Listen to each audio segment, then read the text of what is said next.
Anda pernah dengar dari salah satu ustaz, lebih baik tidak usah berinfak ke seorang pengemis karena membuat mereka menjadi malas. Lalu berinfak pada masjid yang masih banyak ritual bid'ah lebih baik tidak usah. Bagaimana menurut ustaz? Ya itu mungkin juhud beliau ya. Ini usaha pribadi barangkali. Kalau menurut saya ya. Karena dalam Islam kalau hadis yang kita pegangi riwayat Al-Hakim dengan sanad sahih, kata Nabi SAW, kalau datang kepadamu seseorang yang meminta sementara dia di atas tunggangannya, berilah karena kau lebih mulia. Berarti ada perintah memberi. Mau bagaimanapun keadaan dia di atas tunggangan ini, ulama hadis menekankan berarti dia kaya, dia mampu tapi dia minta.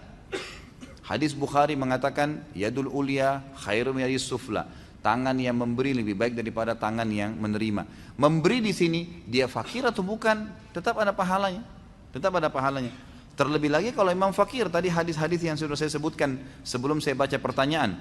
Bagaimana Nabi SAW memotivasi para sahabat disuruh sedekah walaupun dia punya satu kurma bagi dua. Kalau ada orang susah bagi dua, kasih, gitu kan? Sampai-sampai kalau dia cuma punya satu butir kurma disuruh bagi dua, kasih orang susah kalau dia lihat, gitu kan? Seperti itu motivasi dalam agama. Kalau ada perkataan seorang ustadz, dia mengatakan bahwasanya tidak usah memberi karena melatih pengemis untuk terbiasa. Dari mana dia punya jaminan si fakir yang sedang minta itu, yang mengemis itu memang bisa bekerja? Bukankah sekarang, saya tanya ikhwani, bukankah sekarang banyak sarjana menganggur? Bukankah banyak orang yang fisiknya masih sehat mau bekerja jadi pembantu rumah tangga nggak diterima? Banyak sekali, gitu kan? Saya temui kemarin menjelang lebaran di depan tempat saya di Condet itu, banyak sekali orang kesian satu keluarga dengan istrinya, dengan anaknya pakai gerobak sampah keliling. Saya kira tadinya ngangkat sampah. Saya tanya, Bapak mau ngangkat sampah? Oh enggak. Saya hanya jalan-jalan sama istri anak saya. Maksudnya kalau ada sesuatu dia dikasih, dia terima. Dan apa yang dikasih, makanan kah, pakaian kah, ditaruh di gerobak sampahnya itu.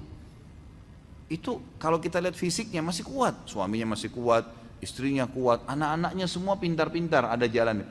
Tapi buktinya nggak mungkin, saya yakin kalau mereka dapat kerjaan mereka mau kerja seperti itu. Kotor-kotoran untuk apa gitu kan? Pasti orang manusia tidak senang. Tapi begitulah, tidak semudah apa yang kita bayangkan. Jadi jangan kita tarik potensi yang sedang ada atau kelebihan yang sedang ada pada diri kita berarti semua orang sama. Gitu. Kita bisa melamar kerja dapat kerja, berarti semua orang bisa melamar dapat kerja. Buktinya banyak orang yang ditolak melamar kerja, gitu kan? Banyak. Jadi kita nggak bisa tahu, makanya dalam Islam hukumnya hukum zahir yang kelihatan. Ada orang minta, kasih aja. Oh dia menipu nanti Ustaz, itu urusan dia sama Allah. Karena Allah nggak mentaklif kita, nggak membebankan kita sampai pada tingkat menilai dia ini bohong atau enggak. Nggak ada urusan sama kita itu. Saya sudah pernah kasih contoh. Sekarang di majelis kita ini tiba-tiba ada orang datang bawa proposal masjid. Nih, masjid butuh 100 juta. Kita nyumbang semua. Sebulan kemudian kita tahu orangnya nipu, nggak mau masjid. Kita rugi? Demi Allah enggak, sama sekali enggak.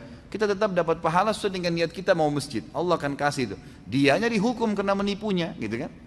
Jadi enggak ada celah kita temukan untuk tidak memberi orang. Allahu a'lam.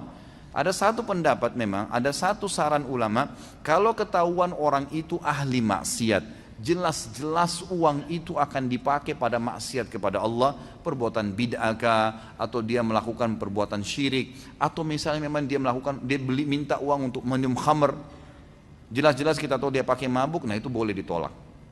Kalau kita tahu, ya. Tapi kalau kita nggak tahu secara zahir, orang datang minta kasih aja, nggak usah lihat ya bagaimana penampilan dia. Itu yang saya tahu, Allahu a'lam. Kemudian tadi kalau dikatakan berinfak kepada masjid yang di dalamnya banyak ritual bid'ah lebih baik tidak usah. Mungkin lebih baik, Allahu a'lam. Kalau kata-kata lebih baik mungkin ya. Tapi saya sarankan seperti tadi hukum zahir. Kita masuk ke masjid, kita nggak tahu masjid ini jalanin sunnah atau enggak, atau banyak bid'ahnya atau enggak. Udah celengan masjid lagi lewat, kita mau bersedekah, sedekah aja. Kecuali jelas-jelas kita tahu ada pelanggaran, tidak boleh dibantu, tidak boleh didukung gitu kan. Tapi hukumnya hukum zahir semua. Yang kelihatan depan mata itu yang kita hukumi, Allahu a'lam.